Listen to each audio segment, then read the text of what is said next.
For over a century, men have been told a simple story about attraction: pursue relentlessly, demonstrate interest, escalate, and close the gap. Show her she matters. Make yourself available. Persist. Society frames this as romance. But what if it's the oldest lie in attraction? Every time you chase, you aren't signaling desire, you're signaling need. Evolutionary biology makes this clear. Across dozens of species, males who pursue intensely broadcast that they have no better options. This is not conscious, it's hardwired. Women's nervous systems detect this instantly, beneath awareness, before any thought enters their mind. Desire, in contrast, signals genuine interest. It communicates curiosity and engagement, not a desperate claim on someone's attention. Consider the story of Friedrich Nietzsche and Lou Salome. Nietzsche, one of the most brilliant men of his time, pursued her relentlessly, writing letters, proposing indirectly, restructuring his life around her. Salome later described feeling like the object of a desperate need, not a target of genuine desire. The more he chased, the faster she retreated. This is the mate value paradox. Pursuit diminishes attraction because biology interprets it as lack of options. Attention allocation, not status, not wealth, is the currency of desire. How a man distributes his focus communicates subconscious data about his availability and value. By the end of this discussion, you'll understand exactly why the man who stops chasing wins, not through manipulation, but by building a life that generates genuine scarcity and magnetic presence. The story of pursuit becomes clearer when we look at history. Friedrich Nietzsche, one of the most intellectually powerful men of his era, became entangled with Lou Salome, a brilliant Russian philosopher and writer. He admired her intellect, her independence, her capacity to challenge him. Yet despite all his efforts, letters, indirect proposals, and attempts to structure his life around her, she turned him down. Why? Salome later explained with uncomfortable clarity. It wasn't his mind that repelled her. It was his need. She felt the weight of his desperation. Need signals that a man's focus is limited, that he has no better options. Desire, in contrast, communicates interest without compulsion. One is a census result, the other a spark of curiosity. David Buss, a leading evolutionary psychologist, has spent decades studying mate evaluation across cultures. One of his consistent findings: women respond not just to status or resources, but to how men allocate attention. Attention is biological currency. A man who pours his energy into pursuing a single woman signals that she is the default choice, the best available option. This is not desire, it is data. Her nervous system interprets this before her conscious mind even registers attraction. Most men experience this paradox repeatedly. They chase someone they admire, only to watch her grow colder. They also encounter women who are drawn to them unexpectedly, seemingly without reason, and mistakenly call it luck. Neither outcome is random, both are biology. The difference lies in internal state, need versus genuine desire. Understanding the mate value paradox is the first step in mastering attraction. It reveals why relentless pursuit fails, why desire without need is magnetic, and why the man who stops chasing gains real influence over attention, respect, and attraction. Attraction is not just psychology, it is biology. Every time a man pursues intensely, his body broadcasts signals that women detect unconsciously. Cortisol rises, testosterone drops, and subtle changes occur in voice, posture, and facial expression. The voice shifts upward in pitch, laughter comes too easily. Posture adapts in ways that communicate submission rather than confidence. None of this is intentional, it is automatic, an exhaust pipe revealing the internal state. Women's nervous systems are finely tuned to interpret these signals. Research shows that vocal tone, micro-expressions, and attentional focus are processed before conscious thought. A man who chases is read as someone whose attention is scarce because he lacks options. His biology speaks louder than words ever could. This is why techniques, scripts, and conversational tricks fail when built on desperation. A perfectly memorized line or carefully timed message cannot override the signals your body is emitting. Even if a man appears confident externally, subtle physiological cues betray his need. True attraction emerges when a man's internal state is stable. Desire without need, the hallmark of magnetic presence, signals curiosity, not compulsion. It communicates that his attention is valuable, rare, and genuinely selective. Understanding the biology behind attraction transforms the way men approach relationships. It shifts focus from performing behaviors to cultivating internal states that naturally generate interest. In other words, attraction is not created by the chase, it is revealed by the energy you bring to life itself. True attraction emerges not from effort or persistence, but from a state of desire without need. Philosophy and psychology both teach the same principle. The moment you attach your sense of worth to another person's response, you surrender control over your own energy. Epictetus framed it clearly centuries ago. Focus on what is within your control, not on outcomes beyond it. When a man stops pursuing and stops building his sense of value around her response, his physiology shifts. Cortisol drops, testosterone stabilizes, and his voice naturally returns to a lower, more authoritative register. Eye contact becomes steady, posture confident, and attention intentional rather than reactive. These are subtle, unconscious signals that women detect immediately, even before conscious awareness. Desire without need is not disinterest. It is full engagement with life while maintaining independence from any single outcome. It signals curiosity, intrigue, and value. It communicates, I am living fully, and I notice you because I choose to, not because I have to. The difference is profound. Men who chase are read as default options. Men who embody desire without need are seen as selective, valuable, and magnetic. Women respond to the energy of a man whose life has direction and depth, not to the scripts he recites or the persistence he performs. Attraction, at its core, is a reflection of internal state. By cultivating a life that demands focus, a man naturally generates the scarcity and presence that draws attention and admiration. In other words, the end of need is the beginning of magnetic presence. Historical examples illustrate the power of presence over pursuit. Consider Lord Byron, the early 19th century poet. He did not chase, strategize, or attempt to engineer attraction. Instead, he was fully absorbed in his inner world, his poetry, his politics, his artistic passions.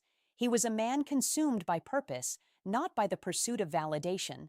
Women were drawn to him, not because of appearance alone, but because his life carried weight, complexity, and direction. His attention was rare, not deliberately withheld, but genuinely scarce because he was occupied with matters larger than any single admirer. Lady Caroline Lamb famously described him as mad, bad, and dangerous to know. Women across London sought his attention, sent letters of admiration, and crossed continents for a glimpse of his life, all without him lifting a finger to chase. The Byron effect demonstrates that attraction is amplified by authentic scarcity and presence.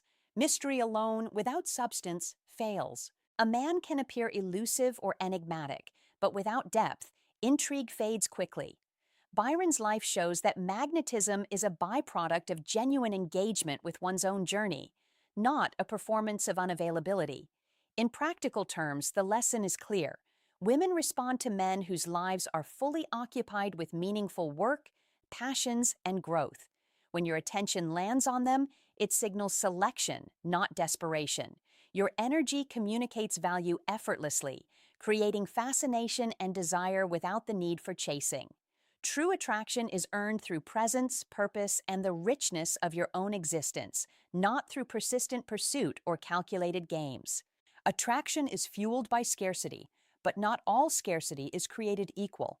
Genuine scarcity emerges naturally from a life fully occupied with meaningful pursuits, work, craft, intellectual growth, or personal transformation. A man who is deeply engaged in building his life has limited availability, not because he is playing a game, but because his time and energy are genuinely invested elsewhere. Contrast this with manufactured scarcity, deliberately delaying messages, performing unavailability, or calculating responses. Women's perceptive instincts detect the difference. Artificial scarcity feels like manipulation, punishment, or a performance. Over time, the illusion collapses, eroding attraction rather than enhancing it. Authentic scarcity, on the other hand, signals value, purpose, and self-possession. Robert Cialdini and other behavioral researchers explain scarcity as a powerful motivator, rooted in evolutionary biology. When access to a resource is naturally limited, the brain interprets it as valuable. In attraction, this principle applies at a subconscious hormonal level. Women respond to men whose attention is rare, not because of a strategy, but because their lives are inherently dense with significance. The key distinction is origin, scarcity born of genuine engagement versus scarcity manufactured as a tactic. One communicates authenticity and worth, the other communicates calculation and need. In practical terms, a man does not create attraction by playing absence games. He cultivates a life that demands focus, and in doing so, his attention becomes naturally scarce. Women sense this energy before they even notice timing or technique. It is the foundation of effortless attraction. Attention is the currency of attraction. How a man distributes his focus communicates far more than words or gestures ever could. Women's brains are wired to read these signals at a subconscious level, interpreting what they see as data about a man's options, value, and availability. A man who pursues relentlessly broadcasts that his attention is abundant for her, but it comes at the cost of signaling desperation. Conversely, a man whose attention is precise, rare, and intentional communicates value and selectivity. The difference is subtle, but biologically powerful. Women sense when attention is freely given versus selectively earned. This principle applies to more than just romantic interactions. How you allocate time, energy, and focus in all areas of life sends signals that shape perception. The man who is fully absorbed in meaningful work, personal growth, or creative pursuits exudes natural scarcity. When he does engage with someone, it signals true interest, not default availability. The effect is cumulative. Women become more attentive, curious, and responsive, not because they are being manipulated, but because genuine scarcity naturally generates pursuit. Attention becomes a mirror reflecting the quality and depth of a man's life. The architecture of attention is not a series of tactics. It is a reflection of internal state. Men who understand this principle stop trying to chase or engineer desire. Instead, they focus on building a life that naturally commands attention. In doing so, attraction shifts from something forced to something inevitable. History provides some of the clearest examples of attraction through presence rather than pursuit. Take Justinian, the Byzantine emperor, and Theodora, a woman of remarkable intelligence and independence. She was not strategically seeking an emperor, nor was she performing unavailability. She was fully absorbed in her own life, her survival, her work, her beliefs. When Justinian encountered her, he became utterly captivated. He could have relied on status or power, yet he chose to immerse himself in the gravity of her presence, ultimately changing Roman law to align with her path. The attraction was not manufactured. It emerged from the authentic interaction of two fully engaged lives. The lesson is consistent across time. Women respond to men who have direction, depth, and a life that is self-contained. Lord Byron provides a similar illustration. Women across London were drawn to him because he lived fully in his art, his politics, and his passions.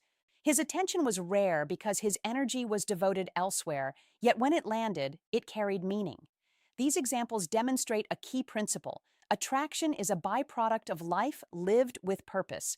Presence is magnetic because it signals substance, scarcity, and genuine engagement. It is not the absence of effort that creates desire. It is the existence of a rich, consuming life that naturally compels interest. Understanding these patterns helps men stop chasing and start cultivating a life that attracts rather than one that begs for attention. Presence rooted in genuine purpose is timeless, universal, and biologically irresistible. Understanding attraction is one thing, applying it is another. The principles of desire without need, authentic scarcity, and presence translate directly into everyday life. The man who embodies these qualities does not rely on manipulation or pursuit. He prioritizes building a life that demands attention naturally. Start by identifying the areas of life that are non-negotiable for your growth. This could be a career, a craft, intellectual development, or physical transformation. Engage fully, consistently, and without distraction. Your focus becomes your natural scarcity, and your attention becomes a selective signal rather than a default offering. Communication reflects internal state. When responding to messages or engaging with someone, let your timing be dictated by reality, not strategy. A delayed response born from living a full life carries a different energy than one calculated for effect. Women sense this difference intuitively. Energy outweighs timing. Attention allocation also extends to social interactions. Offer your focus intentionally. Show interest when it is genuine, not because you need validation. Value is revealed in how much of yourself you give and when you give it, not in how much effort you expend chasing. Finally, embrace detachment from outcomes. Desire can exist alongside independence. When a man is committed to his own journey, attraction emerges naturally. Women notice the difference between a man who wants without needing and a man who needs without building. By implementing these practices, men create a foundation where attraction is a natural byproduct of life fully lived, not a product of relentless pursuit. Attraction is a reflection of internal state. Every subtle cue, a vocal tone, a posture adjustment, a glance, or even the speed of a response reveals what a man feels and values. These signals are not consciously controlled. They are biological indicators of confidence, calm, and purpose. When a man chases from a place of need, his physiology betrays him. Cortisol rises, testosterone drops, and subtle changes in posture and facial expression communicate submission or desperation. Eye contact becomes fleeting, the voice loses resonance, and laughter appears excessive or anxious. These signals register in a woman's nervous system long before her conscious mind interprets them. Conversely, a man whose attention is deliberate and whose desire is independent of outcomes communicates strength and magnetism. His voice remains steady, eye contact confident, and movements intentional. His energy conveys presence rather than pursuit, scarcity rather than manufactured absence. Techniques and tactics cannot override biology. Even the most sophisticated conversational strategies fail if internal state is misaligned. True influence and attraction emerge when a man cultivates stability, purpose, and confidence within himself. The principle is simple. Your body and energy speak louder than words. Women respond to the authenticity of internal state. Desire without need, presence without pursuit, and attention without desperation are signals that create fascination. Mastering attraction requires more than strategies. It requires alignment of mind, body, and purpose. When these elements converge, external outcomes become secondary. Women are drawn to energy, not effort, to presence, not chasing.